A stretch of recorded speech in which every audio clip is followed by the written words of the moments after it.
오늘도 예배 나온 여러분들에게 말씀의 은혜가 풍성하기를 주님의 이름으로 축복합니다. 내 믿음이 너를 구원하였느니라 라는 제목으로 말씀을 드리려 할 텐데요, 오늘 저와 여러분의 믿음의 정도가 어떠한지, 또 여러분의 믿음이 이 예배 시간을 통해 한층 더해져서 하나님의 주시는 놀라운 은혜와 그 기적을 경험하는 시간이 되기를 주님의 이름으로 축복합니다.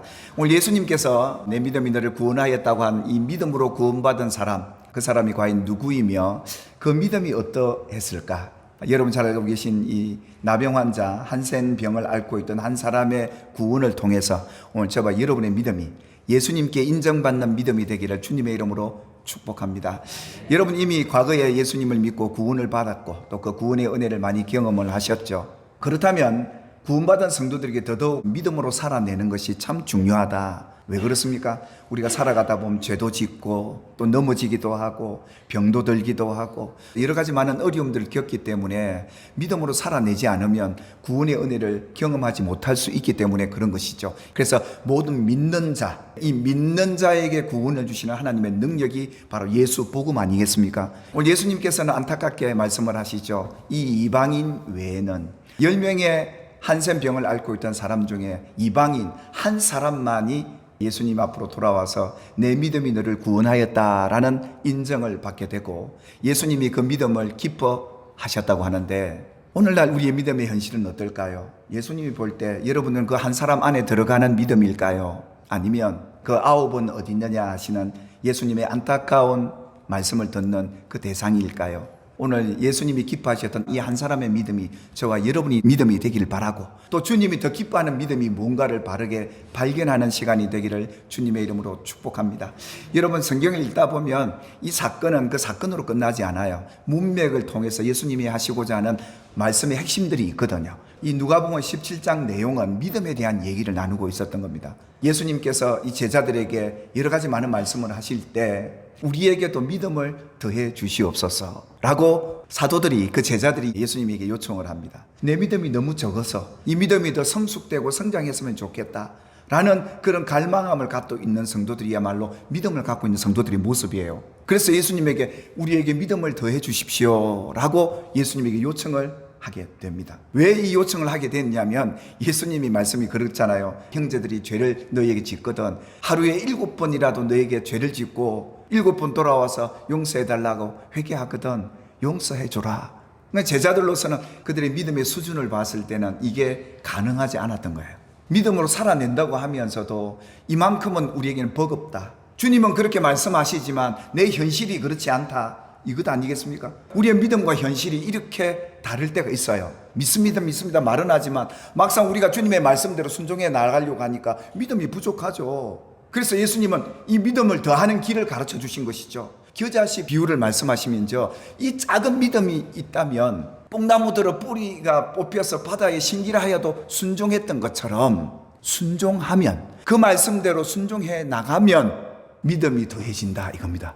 우리의 믿음이 더 앞으로 나가지 못하는 이유는 그 말씀에 순종하지 못해서 내 믿음이 적은 거예요. 오늘 예수님께서 그 믿음대로 순종한 한 사람을 만나게 되는데요, 예수님께서 예루살렘으로 가실 때에 사마리아와 갈릴리 사이에 있는 길을 지나가게 됩니다. 한 마을에 딱 들어갔는데 10명의 나병 환자들이 예수님을 멀리서 만나게 됩니다. 소문을 들어 알겠죠. 아, 예수님 저분은 모든 병을 고치고 내 인생에 망가진 삶을 회복시키는 구원자란다. 이런 소문을 듣고 멀리서 예수님을 부르기 시작합니다. 나를 불쌍히 여겨달라고. 얼마나 간절했겠습니까? 예수님이 그 믿음 받으셨죠, 여러분. 그래서 이사야서 55장 6절에 뭐라고 그러죠? 하나님을 찾을 만한 때 그를 찾으라, 가까이 계실 때 그를 부르라 라고 말합니다. 여러분 하나님이 어떤 사람들을 가까이 하죠? 믿음의 사람. 그리고 시편 145편 18절에 보니까 여호와께서 자기에게 간구하는 모든 자, 곧 진실하게 간구하는 자에게 가까이 하시더라. 오늘 이 10명은 이 믿음이 있기에 주님 앞에 나를 불쌍히 여겨달라고 이 기도에 주님이 가까이 하셔서 들으신 거예요. 놀라운 주님의 말씀이 그에게 주어지죠. 가서 제사장에게 너희 몸을 보이라. 지금이야 의사 앞에 가야 되지만 그 제사장이 보고 진단을 해서 병이 다 나았다라고 인정을 받아야 이 사람은 자유인이 되고 그 질병에서 치유를 받는 사람이에요. 그리고 무슨 말이에요? 너 나병에서 고침을 받았다 이 소리입니다. 너는 자유인이다 이 말을 듣고 10명이 다 어디로 가요? 제사장에로 갑니다. 그 말씀대로 순종해 가는 이 사람들 보십시오. 평생을 나병으로 앓고 살 소망도 없이 살아갔던 그들이 이 한 말씀 들었다고 제사장에로 가는 이것이야말로 뭐다? 믿음이다 이겁니다. 이게 믿음의 출발이다 이겁니다. 말씀을 들으면 그 말씀대로 걸어가는 거죠. 순종하고 걸어가는 거예요. 그러니까 걸어가다 보니까 뭐가 일어나요? 기적이 일어난 거예요. 말씀을 듣고 걸어가는데 가는 도중에 10명이 전부 나음을 얻은 거예요. 믿었기에 이게 가능했던 것이고 그 말씀대로 이루어진다는 믿음을 가졌기에 가는 거예요. 여러분, 우리의 믿음이라는 것이 그런 거죠. 여러분의 믿음은 현실은 어떤가요?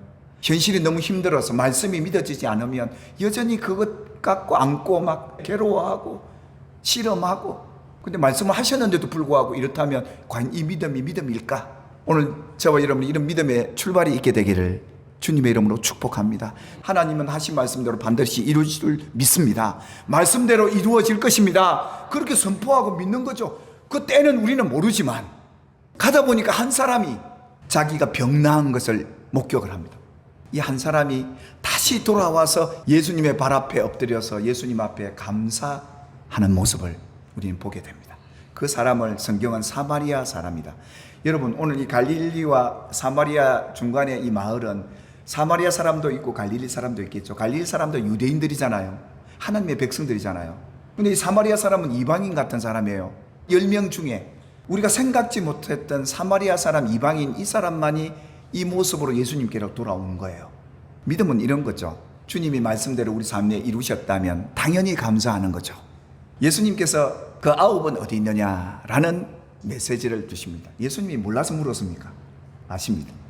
믿는다고 하는 많은 사람들, 그들 가운데 정말 너처럼 감사하는 이가 있느냐라는 것이었고, 우리 안에 믿는 사람 너무 많습니다. 진짜 예수님이 인정하는 믿음의 사람은 적다 하는 것이 성경의 기록이에요. 적은 그 사람의 부류에 저와 여러분이 속해지기를 주님의 이름으로 축복합니다. 주님은 이걸 원하는 거예요. 예수님께서 가서 제사장들에게 너희 몸을 보이라, 이 말씀은 어떤 뜻이었나요? 너 나음 받았다. 그 말씀을 듣는 순간 이미 그는 나음을 받았다는 응답을 받죠. 기도의 응답을 받은 거죠.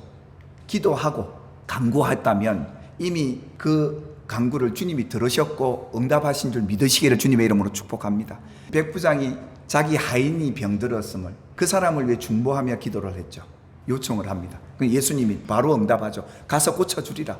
병 나았다 이 말 아니겠습니까? 그러니까 백부장이 뭐라고 그럽니까? 우리 집에 오는 걸 우리 감당하지 못합니다. 오히려 말씀만 하시는 그 상황이 내 하인은 나았다고 저는 믿습니다. 이렇게 반응한 거예요. 말씀하시면 낫습니다. 이 믿음이었어요. 그 예수님이 이 믿음을 보고 이스라엘 사람들과 비교해도 이만한 믿음을 내가 못 봤다 할 정도로요. 너희가 무엇이든지 기도하고 구하는 것은 받은 줄로 믿어라. 그 백부장이 이런 믿음이었다는 거죠. 오늘 예수님이 제사장에게 내 몸을 보이라, 이 말씀은 이미 너 나음 받았다 이 말 아니겠습니까? 그래서 믿음의 단계는 그런 거예요. 말씀대로 믿고 가는 거는 이 초보 수준이고요. 두 번째는 그런 거죠. 성경의 내용이라면 나았을 때 감사하는 거고 받았으니까 감사하는 거고. 근데 이 9은 어디 있느냐는 주님의 뜻은 너희가 믿고 그는 가는 것도 믿음이겠지만, 나아서 감사하는 것도 믿음이겠지만, 가기 전에 너희 10명이 있을 때 그 말씀을 받았을 때 감사하고 영광을 돌렸다면 더한 믿음이 아니겠습니까? 이 말이에요. 주님의 말씀대로 한다면서 곧이곧대로 믿고 가는 사람도 있기도 해요. 이건 믿음 없다라고 얘기하지 않아요. 근데 믿음의 수준이 이루어질 줄 믿고 미리 감사하라. 이게 진짜 주님이 더한 믿음으로 인정하겠다라는 그 뜻 아니었겠나? 주님이 나를 부유케 하셨습니다. 할렐루야. 주님이 나를 부유케 하셨다고 그러니까 이미 나는 부유한 자입니다. 그렇게 믿고 감사하는 성도가 있고요. 이미 나았음을 감사해 보시기를 주의 이름으로 축복합니다. 이미 미리 부유해졌음을 믿고 감사하는 이 믿음을 주님이 더 기뻐하신다. 이 메시지 아니었겠습니까? 그래서 우리가 그 말씀대로 순종해 나가면서 놀라운 기적, 놀라운 은혜를 여러분 또한 경험하게 되기를, 내 믿음이 네 믿음대로 구원을 얻었느니라 하시는 이 응답이 저와 여러분의 삶에 있기를 주님의 이름으로 축복합니다.